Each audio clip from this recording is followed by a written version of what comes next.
Bueno, buenos días a todos. Ricardo, muchísimas gracias por la invitación. Debería estar el doctor Velardi acá dando las dos charlas, pero bueno, por problemas personales y familiares no pudo venir, así que mis disculpas hacia ustedes y hacia Ricardo de la misma manera. Así que bueno, vamos a empezar con la primera. Nos pusieron dos charlas para dar la idea de primero charlar acerca de lo que es la importancia del primer contacto médico. Entonces, bueno, como todos ustedes saben, el tratamiento del infarto obviamente es tiempo dependiente, eso es algo que es sabido por todos. El problema, digamos, y la mayor dificultad que nosotros tenemos como cardiólogos es lograr que los pacientes sean tratados a tiempo. Y eso es una gran problemática que probablemente en el mundo ya esté resuelta, y por lo menos en Argentina, y asumo que también acá existen bastantes barreras para lograr que los pacientes sean tratados a tiempo. Entonces, está claro que tiempo es miocardio, tiempo es músculo y tiempo es vida, y que el pronóstico de los pacientes va a depender de cuanto más rápido, digamos, sean tratados. A nivel mundial, la realidad es que hay un cambio en lo que es el paradigma del manejo de los pacientes con infarto o con supradesnivel del ST. El viejo paradigma decía que había que abrir la arteria de manera rápida, completa y sostenida. Y la realidad es que nos pasábamos discutiendo si eran mejor los trombolíticos o si era mejor hacer una angioplastia primaria. Nosotros en Argentina seguimos discutiendo esto, no deberíamos, pero seguimos haciéndolo cuando en realidad tenemos que entender que las dos estrategias, digamos, son tratamientos que se tienen que utilizar de manera complementaria. Pero ya el mundo entendió que hay un nuevo paradigma en donde se basa en el armado de redes y en donde se lleva el diagnóstico del infarto, digamos, a la etapa y al momento prehospitalario, haciendo un electrocardiograma fuera, digamos, del centro y en ese momento decidiendo, digamos, a dónde hay que llevar a qué centro hay que llevar al paciente. Y eso obviamente permite acortar los tiempos. Entonces esto se basa en, obviamente, un electroprehospitalario, en el armado de redes y en la posibilidad de trasladar de manera eficiente a los pacientes. Entonces, esta línea de tiempo, digamos, en el infarto, que ya todos lo conocen, en donde la primera parte representa, obviamente, el retraso del paciente, la segunda parte representa lo que es el retraso del sistema y todo junto de la sumatoria, digamos, es el tiempo, la reperfusión o el tiempo total de isquemia. Pero bastante, digamos, importante es lo que llamamos el primer contacto médico, que es el punto de contacto por donde el paciente ingresa o toma contacto con el sistema de salud, como dice ahí arriba. Y la realidad es que hay solamente 3 formas en que el paciente puede acceder al sistema de salud. En primer lugar, ir a un centro, digamos, que tiene la posibilidad de realizar hemodinamia. El segundo punto es llamando al sistema de emergencias. Y el tercero, si va a centros que no tienen la posibilidad de realizar angioplastia primaria. Lo importante es que independientemente de cuál sea el primer contacto médico, lo que hay que realizar, lo que hay que hacer es súper sencillo. Digamos, hay que hacer un electrocardiograma dentro de los 10 minutos de contactado al paciente. Eso es básico y eso es muy difícil, aunque parece algo como muy sencillo, es muy difícil de lograr. Entonces, ¿qué sucede o qué deberíamos hacer si el primer contacto médico es en la ambulancia? Hablando obviamente de situaciones ideales, ¿no? Primero, que el paciente llame a la ambulancia. Eso es fundamental y es el mensaje que deberíamos transmitir cuando uno por ahí tiene la posibilidad de hablar con los medios o cuando uno habla, digamos, hacia la población general. Primero, entonces, como les decía, que el paciente llame al sistema de emergencias, en donde debe contar con operadores que sean entrenados. Las ambulancias tienen que estar adecuadamente equipadas con electrocardiogramas y obviamente con cardiofibriladores, y el personal tiene que estar entrenado para interpretar el electro y si no tiene la posibilidad de interpretarlo, que puedan transmitirlo. Obviamente se debería contar con una sistemática de traslado, ¿sí? Básicamente, ¿por qué decimos que el primer contacto médico tiene que ser llamando a la ambulancia? Porque está demostrado que 1 de cada 300 pacientes que concurren directamente a los centros, ya sea porque van manejando ellos o porque son llevados por algún familiar, sufren un paro cardiorrespiratorio o alguna arritmia maligna durante el traslado. Entonces esa es la explicación.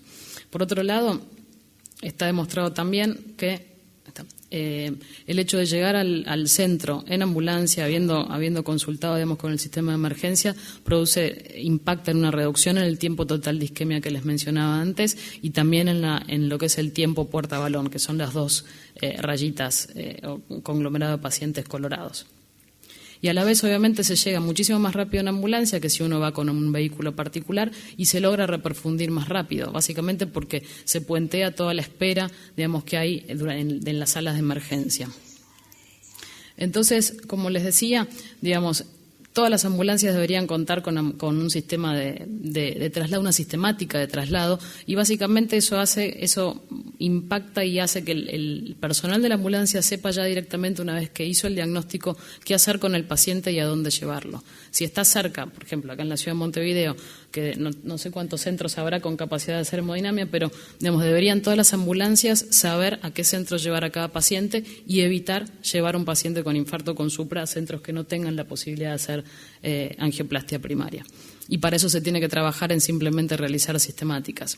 Y para el resto de los pacientes, ¿qué hacer? Bueno, si llegan a centros que tienen angioplastia, la posibilidad de hacer angioplastia primaria, hacerla dentro de los tiempos recomendados por las guías, que son 60 minutos. Y si llegan los pacientes a un centro sin posibilidad de realizar angioplastia primaria y se tiene la posibilidad de trasladar al paciente dentro de los 120 minutos, hacerlo hacia un centro que pueda reperfundirlo de manera mecánica. Y si no, pasar trombolíticos. Y como decíamos antes, no es uno u otro tratamiento, sino pasar trombolíticos y derivarlo al paciente. ¿Para qué? Para realizar angioplastia de rescate si no reperfunde, ¿sí? O una estrategia fármacoinvasiva dentro de las 3 a 24 horas. Nosotros en Argentina tenemos streptokinasa, o sea que nos resulta bastante difícil poder realizar esta estrategia porque no contamos con TNK, por ejemplo, que es para, digamos, el fibrinolítico en bolo. Entonces, la realidad es que establecer una estrategia fármacoinvasiva es bastante difícil y de hecho lo usamos en un 2 o 3%. Y eso, digamos, habla que realmente no estamos organizados en redes y con esas limitaciones. Entonces, hay claves en el manejo, obviamente, prehospitalario. Por un lado, es sumamente importante sentarse y entender que esto debe planificarse. Hay que definir áreas geográficas de hospitales, obviamente con hemodinamia. Hay que realizar un adecuado triage por médicos de ambulancia y entrenarlos. Las ambulancias deberían evitar, o sea, bypassear centros que no tengan la posibilidad de realizar angioplastia primaria y que tengan obviamente una comunicación directa entre el personal de la ambulancia y los centros con capacidad de realizar angioplastia primaria. Y obviamente, hablando de situaciones ideales, desde el inicio de los síntomas, puertas afuera, como dijimos recién, el paciente debería llamar, obviamente reconocer los síntomas y llamar rápidamente a la ambulancia. En la ambulancia, como dijimos, hacer un electro en el lugar dentro de los primeros 10 minutos, que si lo interpreten y si no lo pueden interpretar, que lo transmitan y que activen hemodinamia. Y mientras que el paciente es trasladado al centro para realizar angioplastia primaria, obviamente adentro del centro ya preactivado se debe preparar la sala de hemodinamia y esperar al paciente ya con todo el sistema organizado. Y como dijimos, puertas adentro, si el paciente llega en ambulancia, hay hay una acción fundamental que es que acorta los tiempos y es evitar que el paciente pase por la guardia, que llegue, que ingrese, que pase por la guardia, que le repitan el electro, todo eso consume tiempo y ese tiempo está dentro de lo que se llama tiempo puerta-balón. Por lo tanto, ese paso está de más. Si el diagnóstico ya se hizo en el prehospitalario, justamente eso es lo importante, tratar de evitar la guardia y que suba directamente a la sala de hemodinamia, en donde ya lo vamos a estar esperando. Y si el paciente entra directamente por la guardia, acá resulta súper importante tener en cada centro un triage en donde los pacientes no esperen demasiado en la admisión, sobre todo, y que el tiempo al electro no sea tan prolongado, que sea un electro entre los 10 minutos y que activen hemodinamia lo más rápido que se pueda. Y acá me gustaría después discutir un poco esto. Estas son las guías nuevas que publicaron en la Sociedad Europea de Cardiología, aprovechando que acá hay un colega que es español, que me gustaría discutirlo, porque lo que plantean ellos es, yo no puedo marcarles ahí con el puntero, pero yo les dije que el primer contacto médico es el punto en donde el paciente entra en contacto con el sistema de salud, ¿sí? Y los tiempos, hasta la publicación de esta guía, el tiempo empezaba a correr en ese momento. Ahora lo que plantean en las nuevas guías es que el tiempo empieza a correr cuando se realiza el electrocardiograma, que no está mal, o sea, es el momento en el cual se hace diagnóstico del infarto con supra. El problema es que esto es fantástico para los países que tienen organizadas redes, en donde el tiempo al electro ya lo tienen incorporado y culturalmente entienden que debe ser corto, que debe ser rápido y que tiene que ser menos de 10 minutos. No sé ustedes, pero nosotros en Argentina, sobre todo en los hospitales o en los centros que son polivalentes, en donde la guardia, es general, el tiempo al electro, el paciente puede, desde que entra al hospital hasta que se le hace un electro, puede estar 1 hora. Entonces perdimos póngale que el paciente llega con 1 hora de dolor, perdimos la hora de oro, sin diagnóstico. Y si el electro se hace a la 1:30, recién ahí empieza a contar y ya perdemos 1 hora y media de tiempo.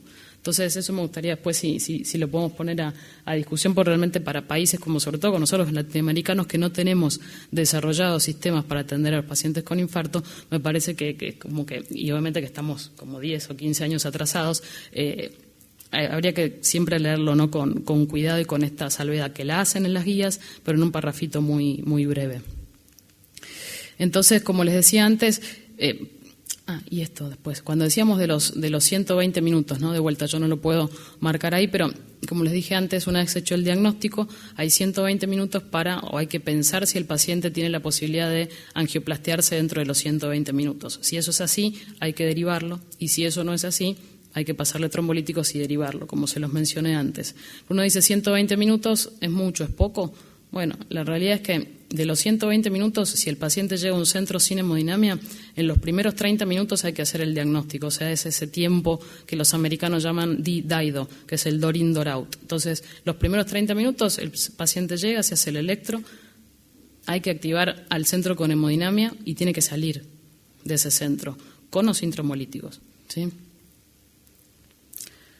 30 minutos restantes es traslado y 60 minutos es el tiempo puerta-balón, que es lo recomendado por las guías. Entonces, no es 120 minutos de traslado, realmente perdón que marco ahí, sino que es 30 minutos de traslado. El door in, door out de 30 minutos realmente se deben cumplir en pocos centros, ¿sí? Entonces, también, es de vuelta leer con conciencia, las guías y no decir, no, sí, yo estoy a 100 kilómetros y probablemente tarde menos de 120 minutos. Bueno, no.